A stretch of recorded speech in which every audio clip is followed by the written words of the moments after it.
créer de la valeur. C'est la seule phrase que tu dois retenir pour devenir rentier immobilier. Bonjour à tous, aujourd'hui on va analyser un appartement trouvé sur le Bon Coin et on va essayer de comprendre comment on peut générer de l'argent avec un bien immobilier trouvé sur un site d'annonce immobilière. L'appartement que nous avons choisi d'analyser est un appartement de type T5 de 110 mètres carrés avec un prix de vente de 254 000 euros qui se situe à Lyon et qui possède une taxe foncière de 1224 euros. Donc toutes les charges sont marquées dans l'annonce immobilière. Nous pouvons regarder quelques photos de l'appartement, surtout pour savoir si il nécessite des travaux de rafraîchissement ou des travaux plus conséquents. Ici, on voit que l'appartement a l'air en plutôt bon état, qu'il a été bien entretenu, que les photos sont assez jolies, mais qu'il nécessite quand même une petite couche de peinture et peut-être une touche de rafraîchissement dans la salle de bain et un ameublement qui donnera plus envie aux prochains locataires. La question maintenant est de savoir comment générer un revenu mensuel positif grâce à cet investissement immobilier. Car ce qu'il faut savoir, c'est que c'est quasiment impossible d'acheter un appartement, de le louer et d'amortir toutes les charges, c'est-à-dire le crédit, les impôts, plus les charges style taxes foncières et charges de copropriété, avec le loyer que vous toucherez. Si vous ne créez pas de la valeur, si vous ne faites que acheter et louer, vous ne toucherez pas des revenus mensuels grâce à votre investissement. Vous devrez payer de façon mensuelle pour rembourser toutes vos charges malgré le fait que vous ayez un locataire. La réponse est assez simple, mais difficile à mettre en place. C'est créer de la valeur. Donc, qu'est-ce que créer de la valeur? C'est par exemple prendre un appartement qui est une passoire thermique au niveau énergétique, le rénover et ensuite le louer. Donc là, vous aurez créé de la valeur en changeant le diagnostic énergétique de votre appartement et donc permis au prochain locataire de ne pas dépenser énormément d'argent chaque mois en dépenses énergétiques. Sinon, vous pouvez faire la division d'appartements. Vous permettrez à deux locataires de s'héberger au lieu d'un sur des plus petites surfaces, mais à plus grand nombre. Sinon, vous pouvez modifier votre façon de louer votre appartement. Et c'est ce que nous allons faire sur ce bien-là. Vous pouvez, par exemple, louer votre appartement à la chambre, c'est-à-dire en colocation. Ici, on a 4 chambres. On peut le louer à 4 colocataires étudiants et nous aurons 4 loyers. Donc, 4 petits loyers. Mais si nous faisons, par exemple, un loyer de 550 par tête par étudiant, nous permettrons à 4 étudiants de venir habiter dans un appartement décent de bonne qualité et nous toucherons 2200 euros de loyer au lieu de 1500 euros, voire 1000 euros si nous l'avons loué de façon classique sur des baux renouvelables de 3 ans. Du coup, ici, on vient créer de la valeur. Mais créer de la valeur, c'est prendre des risques. Et par exemple, si vous achetez un appartement, que vous faites des travaux, mais que vous avez mal prévu la somme totale des travaux, vous pouvez en pâtir sur vos prochains revenus immobiliers. De même, prendre 4 colocataires, c'est plus risqué que d'en prendre un seul. Mais il faut savoir que pour générer des revenus immobiliers, il faut créer de la valeur. Et créer de la valeur, c'est prendre des risques. Attention, il ne faut pas prendre n'importe quel risque. Il faut mesurer le risque, connaître les conséquences de ces risques et tout faire pour, s'ils arrivent, amoindrir ces conséquences. Mais dans la vie, il faut prendre des risques. Sur n'importe quel investissement, vous prenez des risques. Si vous voulez ne pas prendre de risques, il ne faut pas investir. Mais il faut savoir que plus vous prendrez de risques, plus le gain possible sera élevé. Et c'est partout pareil. Dans la finance, c'est pareil. Et dans l'immobilier, c'est pareil. Donc ici, on viendra faire de la colocation et on vient faire l'analyse de ce bien pour de la colocation.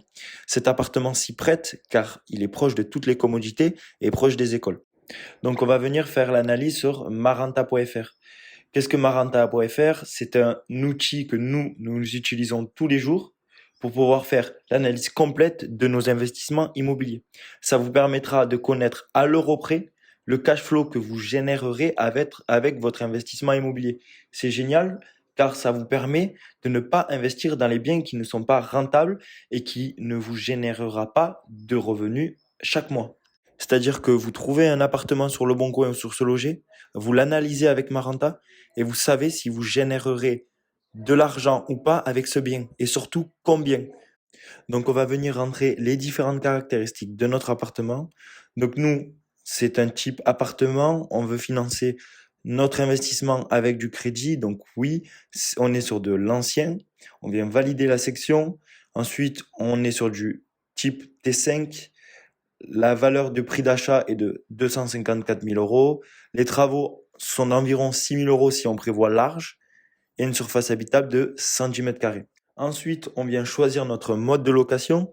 Donc, on a le choix entre classique, meublé ou Airbnb exclusivement. Nous, on va prendre meublé colocation. Ensuite, on nous demande si on souhaite faire de la location d'Airbnb saisonnière. Donc, nous, ça sera oui. Pendant que les étudiants ne sont pas là l'été, on fera de la location en Airbnb pour pouvoir exploser notre cash flow. Ensuite, on leur prendra l'électricité pour une raison de simplification de leur côté au niveau du contrat et on leur prendra aussi Internet. Le loyer global sera donc de 2200 euros, donc 550 euros par tête. On leur prendra l'électricité et on peut compter environ 150 euros d'électricité par mois, 30 euros d'internet, 60 jours d'Airbnb par an avec un tarif de 180 euros environ. On valide la section. Ensuite, on remplit la taxe foncière, les charges de copropriété et le comptable. Nous, comme on sera à notre compte en meublé, on ne prendra pas de comptable. On valide la section et ensuite on arrive sur l'onglet financement. Donc comment on va financer notre crédit et sur combien d'années? Nous, on souhaite financer sur 25 ans. On souhaite emprunter un montant de 260 000 euros auprès de notre banque, donc avec notre crédit. Les taux qui se pratiquent en 2023 sont plutôt de l'ordre de 2,80 et on laisse le taux d'assurance à 0,34. On vient valider la section et ensuite on vient remplir la section informations supplémentaires. Donc on nous demande si on veut investir en SCI, donc nous, non, ce sera en nom propre. Ensuite, notre salaire mensuel, la ville d'investissement qui sera du coup Lyon, et on vient nous demander de nommer notre simulation. Donc nous, on ne la nommera pas, il viendra la nommer de lui-même. Et on valide la section, on lance la simulation et notre simulation du coup a été enregistrée. Vous pouvez en faire plusieurs avec des paramètres différents. Vous pouvez par exemple essayer en SCI ou en non meublé, etc. avec plus de loyer ou moins de loyer. Vous lancez toutes ces simulations et vous regardez à laquelle vous êtes le plus rentable. Ensuite, on se retrouve sur l'onglet bénéfices et on voit directement que pour notre simulation qui a été nommée simulation LMNP, donc c'est la fiscalité loueur meublé non professionnel, on a pendant les 25 premières années, c'est-à-dire la durée du crédit, un cash flow de 310 euros, donc ce qui est énorme. C'est-à-dire que vous remboursez votre crédit, toutes les charges et en plus, dans votre poche, vous aurez chaque mois 310 euros de cash flow. Ensuite, vous pouvez voir qu'au bout de 25 ans, à la fin du crédit, vous aurez encore un cash flow encore plus énorme, cette fois-ci de 1138 euros. Donc là, ce qui est normal, parce que vous aurez fini votre crédit, fini de payer votre crédit, et du coup, il y aura beaucoup moins de charges. Ensuite, vous avez plusieurs graphiques qui, par exemple, vous permettent de connaître le cumul du remboursement de tout, des crédits, des revenus et des différentes charges. Et on voit, par exemple, au bout de 30 ans, vous aurez cumulé 161 000 euros de cash flow dans votre poche. Ensuite, on se rend dans l'onglet charges. Donc, cet onglet est très intéressant car c'est souvent ce qui est négligé par les investisseurs et qui fait qu'ils ne sont pas rentables. C'est-à-dire toutes les charges que nous aurons sur le bien. La taxe foncière, les charges de copropriété, la PNO, donc c'est-à-dire l'assurance des propriétaires non occupants, et les impôts. Les impôts sont très difficiles à calculer. Maranta les calcule pour vous. Donc ça, c'est génial. Vous rentrez votre salaire, il calcule automatiquement vos impôts. Donc si vous êtes en couple et que votre imposition est plus difficile à calculer, il vous la calculera pas de façon stricte, mais vous aurez une bonne globalité de combien vous devrez payer en imposition. Il calcule aussi les charges d'électricité et d'internet. Donc ici, on voit le graphique des différentes charges mensuelles pendant le crédit. Donc on voit qu'on aura 478 euros d'impôts par mois, donc ce qui est absolument pas négligeable. Si vous négligez ça, vous pouvez passer à un cash flow négatif. Ensuite, au bout de 25 ans, on voit que les impôts ont encore augmenté. Ils sont de 1058 euros. Pourquoi? C'est parce qu'on a fini d'amortir le bien. Maranta calcule l'amortissement du bien sur la durée du crédit, ce qui est le plus intelligent à faire. car au bout de 25 ans, c'est-à-dire la fin du crédit, nous aurons plus le crédit à payer et donc nous serons plus libres d'avoir plus d'impôts et en étant toujours en cash flow positif. Ensuite, on peut descendre et on peut voir l'onglet crédit. Donc cet onglet est vraiment très intéressant car il détaille le crédit qu'on aura et les différents montants qu'on devra rembourser. On voit déjà qu'on aura un crédit de 1408 euros pendant toute la durée du crédit et des intérêts de 140 000 euros sur la durée du crédit aussi, répartis sur 25 ans. 140 000 euros, c'est énorme, mais c'est parce qu'on a un taux à 3,80. Les taux en 2023, ou en tout cas en début 2023, sont très hauts, en espérant que ça baisse petit à petit. Puis on se rend sur l'onglet revenus. Sur cet onglet, on verra les différentes sources de revenus et surtout combien nous générera ces différentes sources de revenus. Donc on voit par exemple que le loyer des colocataires nous rapportera environ 22 000 euros par an et le loyer des Airbnb environ 8 640 euros par an. Donc c'est assez intéressant de voir quelle répartition sur les différentes manières de louer et ça vous permettra de connaître lequel est le plus rentable. Donc ici, on voit en tout qu'on aura 30 900 euros de revenus annuels, ce qui est complètement énorme pour un appartement de 254 000 euros de valeur d'achat. Puis on se rend sur l'onglet qui fait le plus peur aux investisseurs, la fiscalité. Donc ici, Maranta a déterminé votre fiscalité, vous avez mis en meublé, du coup il vous met en BIC LMNP en réel, sachant que vous pouvez le changer en cliquant sur le bouton changer ma fiscalité et passer en micro. Ensuite, vous avez un récapitulatif de toutes les fiscalités et combien vous gagnerez de façon mensuelle si vous preniez cette fiscalité. Donc on voit que la plus avantageuse, c'est la SCI à l'IS. On serait sur un cash flow de 582 euros par mois. Mais il faut savoir que monter une société, c'est quand même assez lourd. Et ensuite, les bénéfices sont pour la société, pas pour vous. Puis le dernier graphique est l'évolution des impôts au fur et à mesure des années.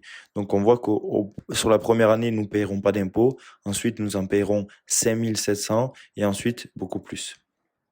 Puis on se rend sur l'onglet le plus intéressant, l'onglet chiffres clés. Ça vous permettra de savoir en quelques chiffres si votre appartement est rentable ou pas. Donc la première case correspond au prix maximum d'achat. C'est le prix auquel vous devez acheter de façon maximale votre appartement si vous voulez générer zéro en cash flow. Donc on voit qu'ici il est de 351 000 euros. Donc vous êtes largement en dessous, c'est-à-dire que vous l'achetez en dessous, donc vous générerez du cash flow. Et on voit que la négociation à faire est de zéro parce que vous l'achetez plus bas. Et ensuite, on peut venir voir de façon récapitulative la valeur du cash flow mensuel et la rentabilité net qui est d'1%, ce qui est énorme sur un bien immobilier. Ensuite, dans le dernier onglet, dossier bancaire, vous pourrez générer un dossier bancaire. Donc, c'est un dossier récapitulatif que vous pourrez donner à votre banquier pour appuyer votre demande de crédit. Donc, vous pouvez le télécharger en indiquant votre nom, ensuite l'ouvrir. Donc ici, je l'ouvre et on voit qu'on a toutes les informations qu'on a remplies, ensuite toutes les informations que le site a calculées, c'est-à-dire le cash flow, la rentabilité brute, net et les différents graphiques. Donc voilà, ça vous permettra d'être un peu plus sérieux aux yeux de votre banquier et lui faire comprendre que vous avez bien analysé votre investissement. Donc, n'hésitez pas à venir analyser vos futurs biens immobiliers sur Maranta. C'est complètement gratuit et ça vous permettra de savoir combien vous toucherez avec votre investissement. N'oubliez pas aussi de liker la vidéo, de partager et de vous abonner. Ça vous permettra d'être au courant des prochains biens que nous analyserons, dont nous mettrons aussi le lien de l'annonce en description. Sur ce, je vous souhaite une excellente journée et des biens bien rentables.